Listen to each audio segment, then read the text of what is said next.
It was Martin Luther King Jr. who popularised the words of Theodore Parker from 1853. The moral arc of the universe is long, but it bends towards justice. The moral arc of the universe is long, but it bends towards justice. Listening to the marriage survey results at 5 minutes past 10 last Wednesday morning, I had the distinct thought that the moral arc was bending. Here was a moment of justice for LGBTIQ Australians. Many Australians, many Pitt Street people, are rightly celebrating the survey result. But reading today's parable from the Matthean Gospel, I'm left wondering that maybe Theodore Parker might have got it horribly wrong. The writer concludes the so-called parable of the talents with these words, ostensibly from Jesus, in verse 29. For to everyone who has, more will be given. They will have more than enough. But from the one who has not, even what they have will be taken away. Is this the moral arc of God's justice? Last Sunday, reflecting on the parable of the 10 bridesmaids, Margaret Mayman said that it was difficult to not hear that parable as being ungenerous, harsh, and mean. That might also be a polite way of summarising the parable of the talents. Now, most commentators and preachers use the parable to extol the homespun virtue of sensibly using the many good gifts that God has given us. Well, there's no argument with that. I prefer to read the parable from the perspective of the third slave, which we heard in the poem that Liz read. The third slave is the person who summons resistance and hope in the midst of fear. The poem commences. It could be me, standing there with the spade, the crate of money beside me on the ground. The early Christ communities lived with an overwhelming hope that the Messiah, the Anointed One, would return, and soon. The political and religious oppression of the Roman Empire would be removed, and the community of heaven would be established on earth. This hope-filled expectation is seen in the text from 1 Thessalonians. That letter is interesting for at least 2 reasons. Almost all scholars, whether conservative or progressive, agree that the letter is authentic to Paul, unlike some other letters attributed to Paul. The scholars also agree that 1 Thessalonians is one of our earliest New Testament texts, possibly late 40s in the Common Era or very early 50s. The Christ community in Thessalonica is debating whether it is better to be alive or perhaps to be dead when the Messiah comes. Paul basically tells them to calm down and encourages them to strengthen themselves with faith, love, and hope.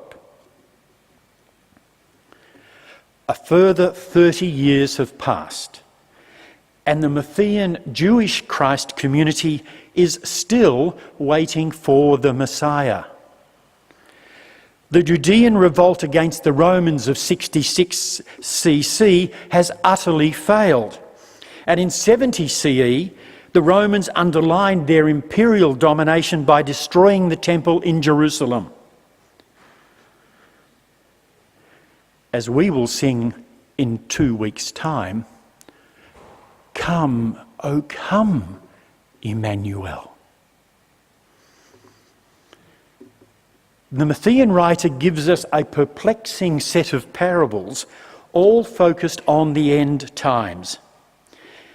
Next week, when we celebrate the community of Christ, Meredith Knight will be reflecting on the parable of the sheep and the goats.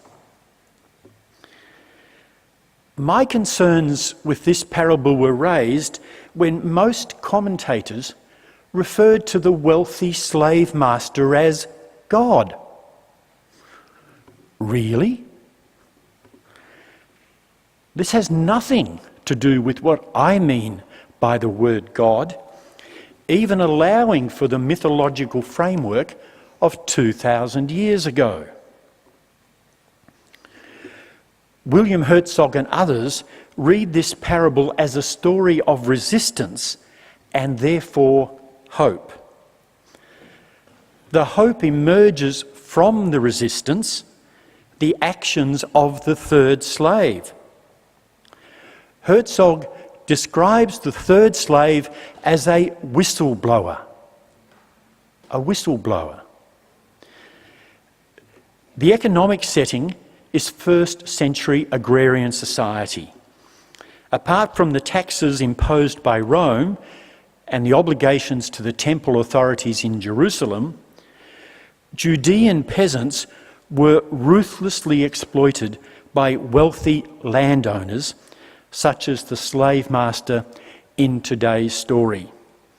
The only way the first two slaves could have increased the talents they were given by the master would be to further exploit the other peasants. The third slave becomes the whistleblower, in that he refuses to cooperate in that exploitation, despite his fear of the master. He knows he will suffer and be punished. In a much later non-canonical version of the same parable, the tables are actually turned, and the third slave is rewarded.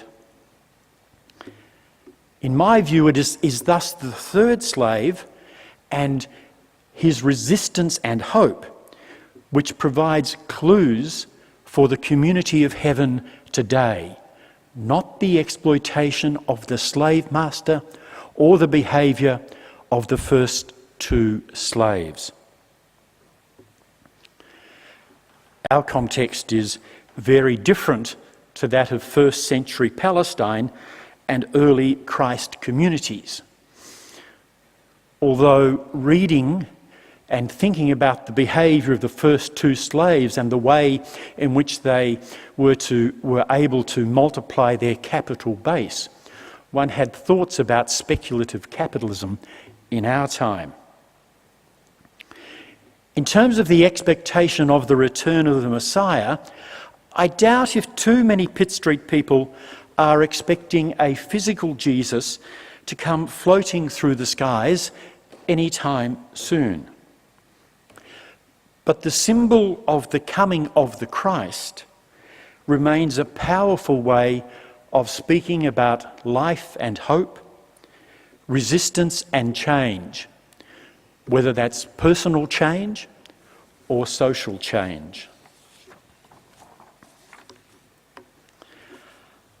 I was impressed when listening to Senator Dean Smith deliver the speech introducing the Marriage Equality Bill to Parliament on Thursday. Dean Smith stated that he was presenting the legislation with humility and gratitude. It would have been all too easy for Dean Smith and others to lapse into a note of triumphalism. And I could hear Dean Smith's own sincere faith in his words.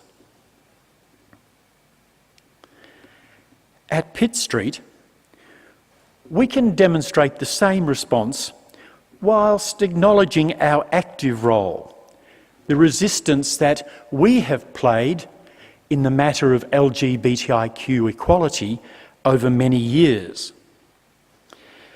The Uniting Church's first major discussion of blessing same-sex relationships took place in 1991 after a covenant service for 2 women was celebrated in this building by the Reverend Dorothy McRae McMahon. When the Australian Marriage Equality Organisation was established in 2004, 13 long years ago, an early speaker at one of their public meetings was the then Pitt Street minister, the Reverend Ian Pearson. In 2017, our minister, Margaret Mayman, has not only shaped the response of this congregation, but has had a leading role as the chairperson of Australian Christians for Marriage Equality. In a very respectful way, Margaret and others have challenged the misleading monopoly of the Australian Christian lobby. We know that the moral arc of the universe does not always bend towards justice. It seems to bend in many different directions. In 1863, Abraham Lincoln proclaimed emancipation for the slaves. In 2017, in response to the killing of African Americans, the Black Lives Matter campaign is absolutely essential. In 1954, Australia ratified the United Nations Convention on the Status of Refugees. In 2017, the Australian government, with the support of the opposition, holds many hundreds of people in cruel and dehumanising offshore detention. Last Wednesday, we celebrated the results in the Marriage Equality Survey. Tomorrow is the International Transgender Day of Remembrance. It's called Remembrance Day due to the number of people killed throughout the world solely for being transgender. The moral arc of the universe, it seems, does not always bend towards justice. So, in all of this, where is the moral arc of the universe? I'm sure that everyone here would respond to that question in a different way. Here is my response. Hope cannot be limited to feelings, emotions, optimism, or positive thinking.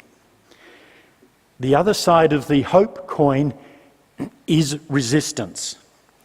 That is, acting in concrete ways to improve practices, policies, laws, and behaviour, including church policies and practices. In the policy of the Uniting Church, all LGBTIQ people are systematically excluded from the Church's marriage rite. My friends, that has to change.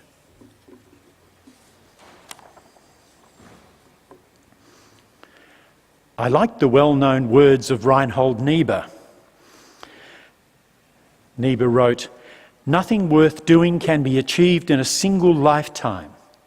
Therefore, we are saved by hope."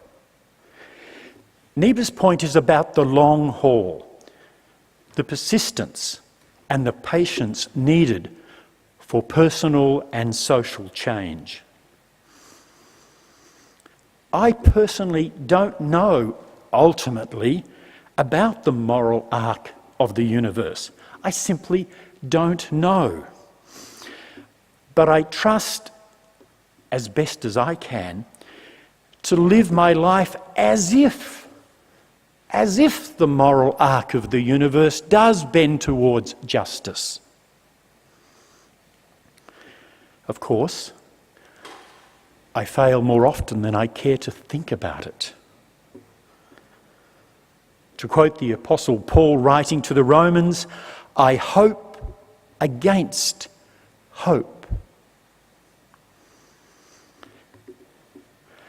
I know that the threads of hope and resistance are woven and nurtured,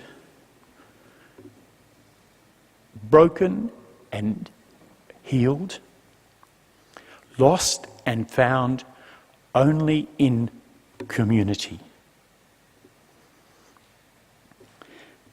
Thanks be for the hope and resistance of the Pitt Street community. Thanks be for our life together. Thanks be for the Spirit of life. Amen.